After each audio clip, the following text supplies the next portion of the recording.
распечатывается при принтере. Жаңы окуу жылынын алдында Ордо каладагы мугалим, тарбиячылардын башын педагогдордун август кеңешмеси бириктирди. Жылда өтүүчү жыйын бул жолу каладагы номер 29 окуу тарбия комплексинде уюштурулду. Келген конокторго алгач Бишкектеги алдыңкы билим берүү мекемелеринин жетишкендиктери боюнча видео баян көрсөтүлдү. Заманбап шарттарда билим берүү жүйөсүнүн иштешин Бул жолку педагогдордун август кеңешмеси тармактагы кемчиликтерди ачыкка чыгарып талкууланды. Кеңешмеге Бишкек шаарынын мэри катышып, агартуучуларга түзүлүп жаткан шарттарга, кетирилип жаткан кемчиликтерди тизмектеди. Быйыл мектеп бүтүрүүчүлөрүнүн билим деңгээли төмөндөгөнү байкалган. Алтын тамга артыкчылык аттестат алуу үчүн 74 мектептен 271 окуучу катышып, анын болгону 20% гана алган. Былтыркы жылга салыштырганда 20% аз. Жалпы республикалык тестирлөөгө катышкан 7742 бүтүрүүчүнүн 1800дөйү босого балдан өтө алышпаптыр. Жогоруда айтылган көңүл жылытпаган, шаардын билим берүүсүнө көлөкөсүн түшүргөн айрым жагдайлар кайдан келип чыгууда?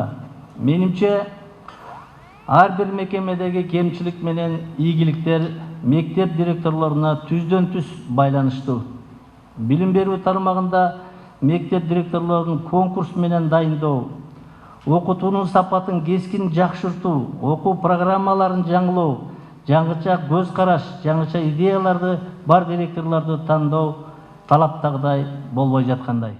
Мектеп жетекчилери талаптагыдай иш алып барбагандыгы жакшы натыйжа бербей, жыйынтыгы агартуучуларга карата коомдо түрдүү сын пикирлер айтылууда. Айрым мектеп директорлору көп жылдан бери иштеп, күткөн натыйжаны бербей, билим уясын үй бүлөлүк мекемеге айлантып, өзүнүн аялын же кызын, жакын туугандарын ордуна коюп кеткен учурлар бар экенине токтолгон мэр мындай терс көрүнүштөр мугалимдер менен окуучулардын митингге чыгуусуна алып келген. Мектептерде акча каражаттарын чогултуу, окуучулардын ата-энелерине таасир этүү, анын ичинде моралдык, психологиялык басым көрсөтүү жолу менен мажбурлоо, мугалимдер, ата-энелер комитеттери, фонддор, камкорчулук кеңештери жана мектептердин алдындагы башка коммерциялык эмес уюмдар аркылуу мектептин муктаждыктарына деген мажбурланган төгүмдөрдү токтотуу керектигин эсиңизден чыгарбооңузга чакырамын.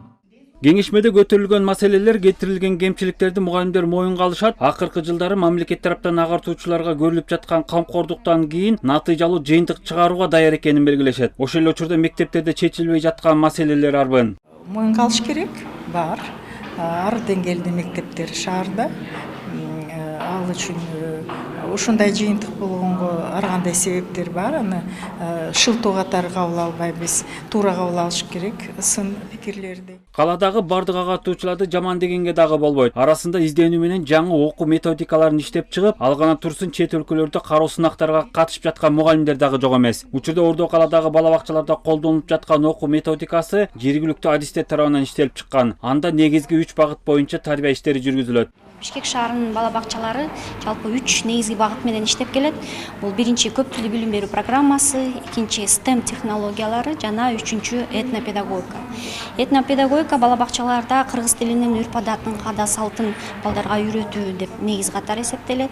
Ал эми STEM билим берүүсү инженерия, так илимдерге багыттап окутулат. Бала бакчаларда тарбия иши ошонун негизинде жүргүзүлөт. Бишкек шаарынын билим берүү тутумунда 103 мектеп, 83 бала бакча бар. Орто окуу жайларында 190 миңге чукул бала билим алса, 28 миңден ашык бала мектепке чейинки билим берүү уюмдарында тарбияланышат. Тилекке каршы мен ушул кезге чейин Дүйшөн Шаршембеков, Руслан Бараненко, ЛТР Бишкек.